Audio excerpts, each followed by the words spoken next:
Until such time as peace prevails and the biblical image of swords being beaten into plowshares does indeed come to pass, the adage, let those who desire peace prepare for war, must prevail.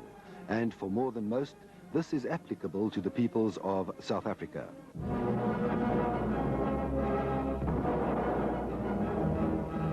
The fighting machine of South Africa today consists of men and material, tempered, honed and disciplined by wars and battles that have both plagued and honored this country through the generations of its spirited and inspiring history.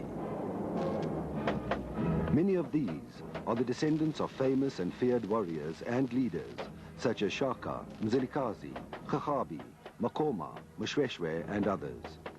Many of these have forefathers who number among the great Boer names that challenged an ambitious British Empire.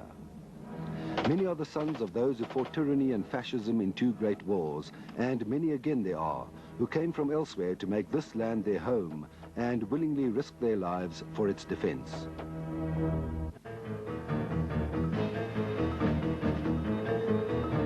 These men are at the forefront of the fight. They are the ones who pay liberty's claimed price of eternal vigilance, and for some, the supreme sacrifice. Their efforts provide a redoubtable fist of steel, which has the respect and indeed the admiration of friend and foe alike. And certainly those who underestimate the might of this South African Defence Force do so at their peril. We haven't had any military incursion across our borders on a significant scale during the past few decades, and I think that in a sense indicates how strong we are, because if you're in the world of power, of violence, it's very much the law of the jungle that prevails, and it's so simple as if you are weak, you'll be attacked. If you're strong, people avoid you.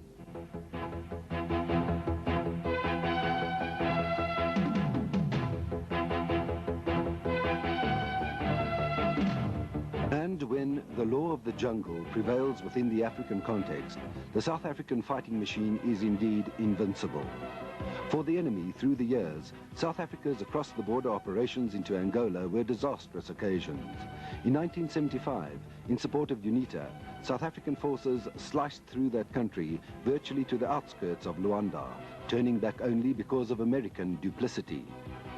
In the years that followed, whenever the need arose, our forces lashed out, and operations such as Reindeer, Skeptic, Protea, Ascari, and most recently against SWAPO and its allies, resulted in bloody defeats and heavy losses.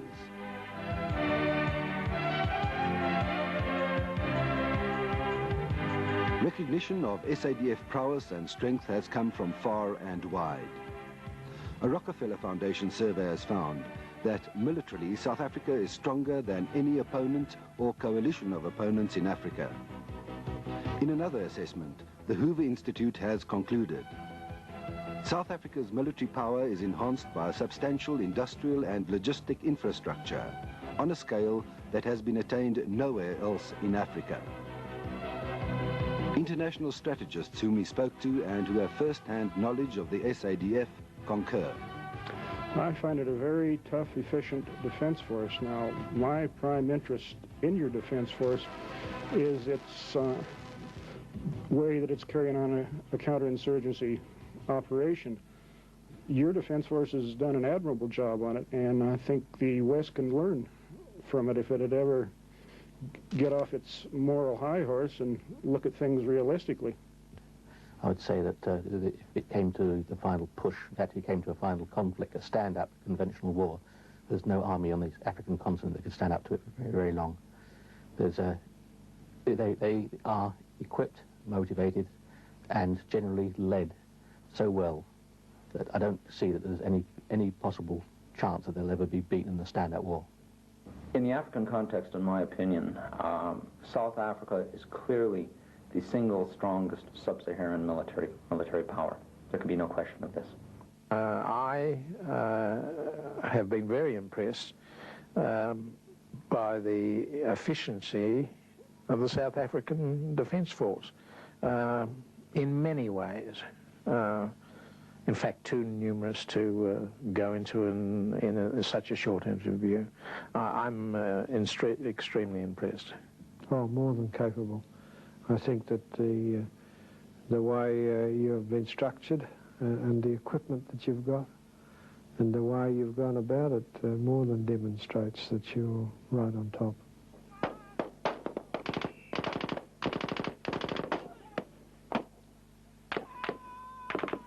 And of South African soldiers in particular, General Sir Walter Walker, former NATO Commander-in-Chief, has declared, "They are among the best in the world. Indeed, I doubt whether such strong men, high leadership and sheer professionalism can be surpassed by any other country in the world today." Certainly, Chief of the Army Kurt Liebenberg has no hesitation over what he regards as most special in the Army. It must be our manpower component. I have the greatest admiration for the adaptability, the courage, and the ingenuity constantly being displayed by the average South African soldier, irrespective of his color. And in particular, by our young junior leaders. I think they are of the best caliber you can find, and they can compare very favorably indeed with any other junior leaders in the world today.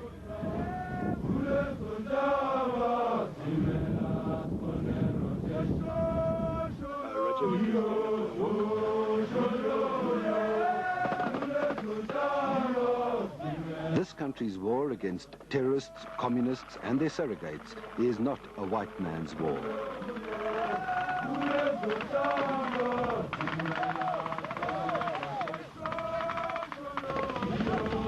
In the past decade in particular, the black and brown peoples have evinced a soaring enthusiasm to throw in their weight behind the fight against those forces, within and from without, who are intent on a violent takeover and a total transformation of the South African scene. Figures prove the point. Black and brown troops constitute some 40% of all soldiers deployed operationally within the Republic and along its borders. The Republic today provides less than half of the fighting soldiers in the Southwest African operational area, and 50% of these men from the Republic are black and brown. In support of statistics, there's sentiment and emotion, and both here at the predominantly Zulu 121 Battalion in Natal and at infantry school in the operational area, the identity and nature of the enemy provide no guessing game. Well, the enemy is intimidating our country a lot because they are killing innocent people there. And they go and plant bombs into towns and so on. I'm very fond in defending my country. Against who? Against the terrorists, especially Russia. I regard as the enemy like these other organizations like ANC who are not, who are always against us. Like SWAPO and all, we used to fight with in the borders. Because I like to protect our country. Against who? Against our enemy, like ANC, all those, like SWAPO. They mustn't interfere on our land and also to take over to our country.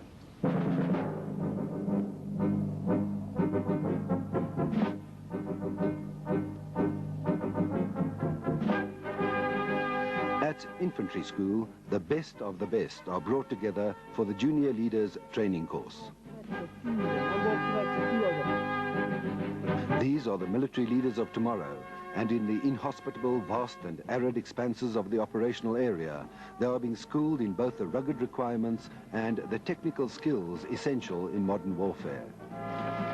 From all walks of life and diverse areas, they enter another world, where discipline, courage, fitness and reflexes are paramount, and where a buddy is a buddy, no matter who and where from.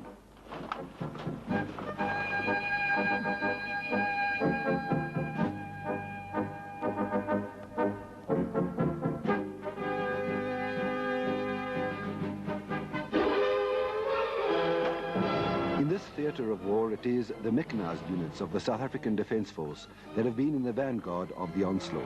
And here the watchwords are speed, mobility, and a ferocious firepower.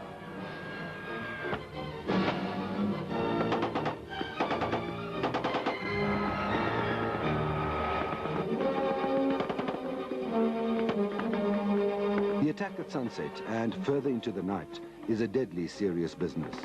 Increasingly, South African offensives are being launched under cover of night, but the darkness itself can be both friend and foe, depending on the skills of the night fighters.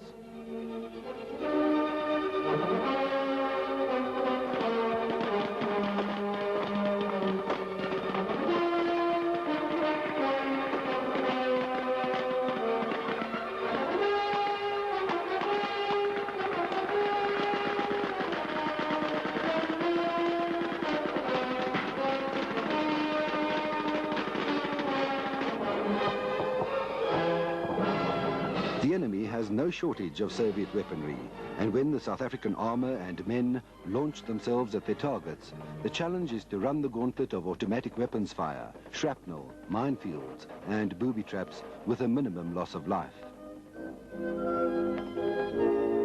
Someone once wrote that in every war they kill you in a new way.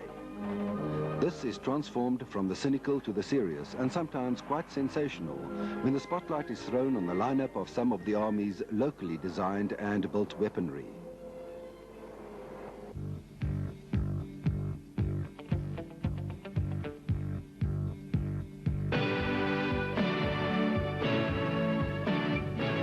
The rattle is the Army's jock of the bushveld, tough as nails and regarded with utmost respect and affection by those who depend upon it for their very lives.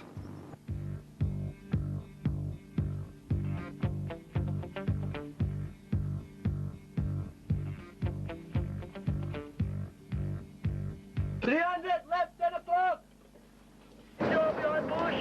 You're behind bush. 5 single shot on the piercing. Fire now. Okay, correction. Correction. Up 300. Up 300. Fire now. Firing now. The rattle ranks among the most highly and widely acclaimed of the arms corps weapons. Combat tested and proven on numerous occasions, there are several models of this versatile infantry fighting vehicle.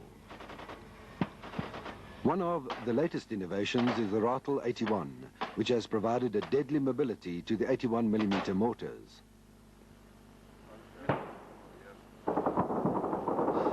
Also having passed with flying colours tests in hammering the enemy are the Rattles 20, 60 and 90.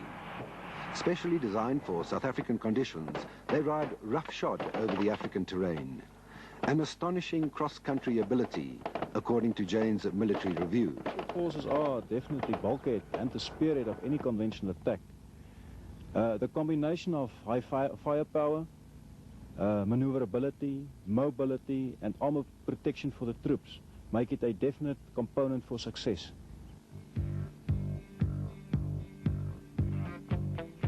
And it was a mortal hand and eye that framed this fearful symmetry.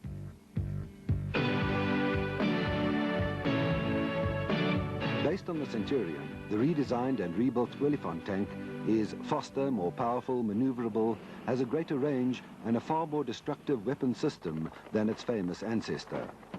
Equally efficient at firing its 105mm gun at speed or stationary, the Oliphant contributes to a most credible armoured offensive capability. For the enemy, these mighty monsters, charging, churning, machine guns chattering and guns booming, must provide a most terrifying sight indeed. The G5 gun is a potent long-distance killer, saving the lives of our people, while many kilometers away the enemy is being torn to shreds.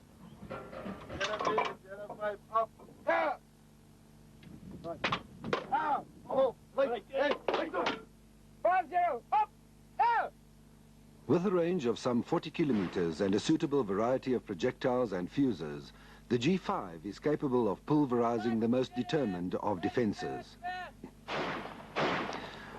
An efficient crew can deploy the gun ready for action in a mere 2.5 minutes, and a single gun is capable of hurtling 3 projectiles a minute at a given target. For the men behind the G5s, working the weapon is a rewarding but trying task. Oh, it's a tremendous bang. It's a up bang. It's a but trying task. Oh, it's a tremendous bang. It's a sit in the tabula and the whole tabula just shakes when the bang goes off. En hoe voel het as hy afgaan? Dis iets, jy kan nie vir iemand verduidelik nie, en dis skok en stof en die rook is baie lekker. The explosion, the force that it gives off, it's tremendous.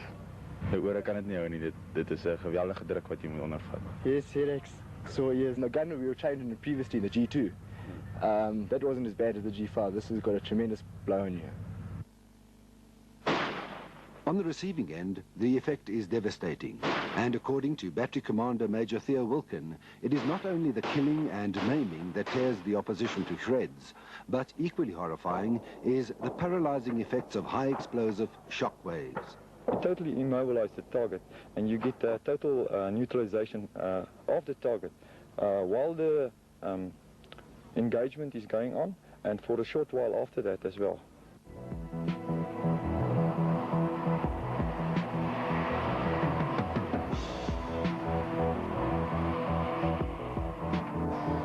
Where the description of the G5 given by Jane's Military Review reads, as good as anything in the Western world, and in some respects even better, the self-propelled G6 is lauded in a 1987 edition of Jane's Defence Weekly as one of the best artillery systems in production. As speedy, mobile and maneuverable as the Rattle, this vehicle can move with the mechanized forces over and into any terrain, thereby boosting all the good qualities of the G5 with maximum mobility. As the G6 halts to fire, outriggers are pushed down to stabilize the vehicle and save the suspension. And 60 seconds after stopping, the first projectile is blasted on its way.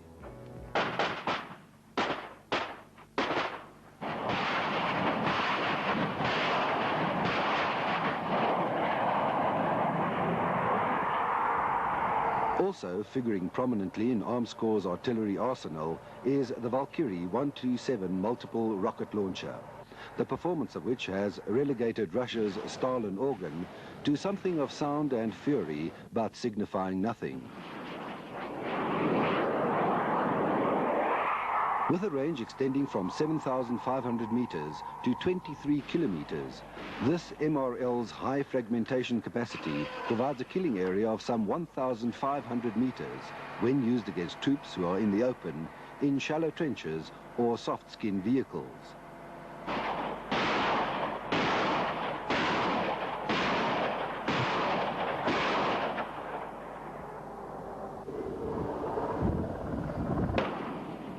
No, it is not a Valkyrie striking a vehicle. It is a demonstration of a non-mine-proofed vehicle detonating a landmine and a consequent action taken by the SADF Medical Corps assisted by the Air Force. When it comes to expertise and rapid treatment of the wounded, the SADF is hard to beat. Even in the heat of battle, there is no shirking the job. The medics immediately take over full responsibility for a wounded soldier and carry out all necessary tasks, allowing the fighting men to get along with their job. Surgeon General Nicol Nivot explains. Our efficiency, I think, is improving all the time. Seeing that we have been busy now for more than a decade with this kind of warfare we are busy with. The reason for that is that our organization has been adapted to fit in with our needs. The manpower available, the expertise, and I think most important, the practical experience we've gained in the last number of years. But I think it rates very highly on a number of priorities for morale, is the knowledge any one of our troopies has insofar that if he does get injured or gets wounded, medical help will be immediately available, he will be taken care of in full, and everything that is necessary will and can be done. This is also passed down over the last number of years from one intake to another, and I think that's one of the reasons why the morale of the South African Defence Force personnel generally are so high, even under combat conditions.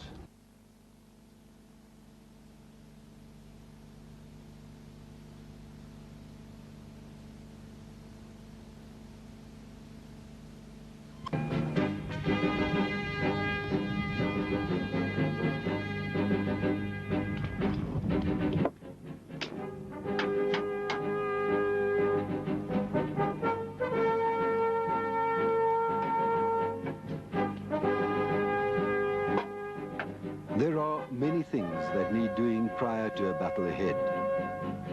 Perhaps reading for the 10th time a letter from a loved one in the States. Perhaps some sustenance, proving that a troopie never bites off more than he can chew. And then all those preparations, so necessary for that which lies ahead.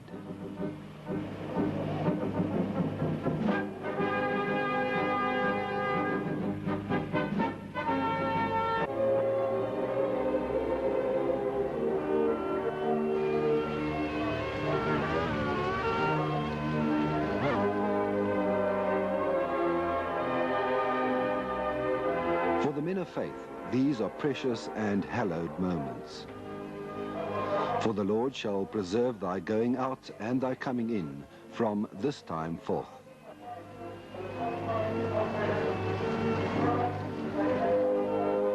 Thou shalt not be afraid for the terror by night, nor for the arrow that flieth by day.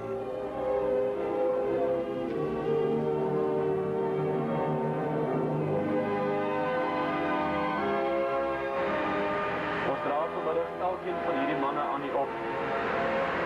Jy ken elkeen by die naam en daarom vra ons vir u. Neem hulle in u hand. Ons wil wen. Nie ek nie, ons wil wen.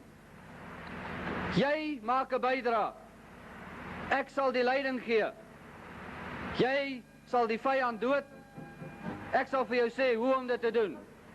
Jy en ek is 'n span. En ons is 'n wenspan.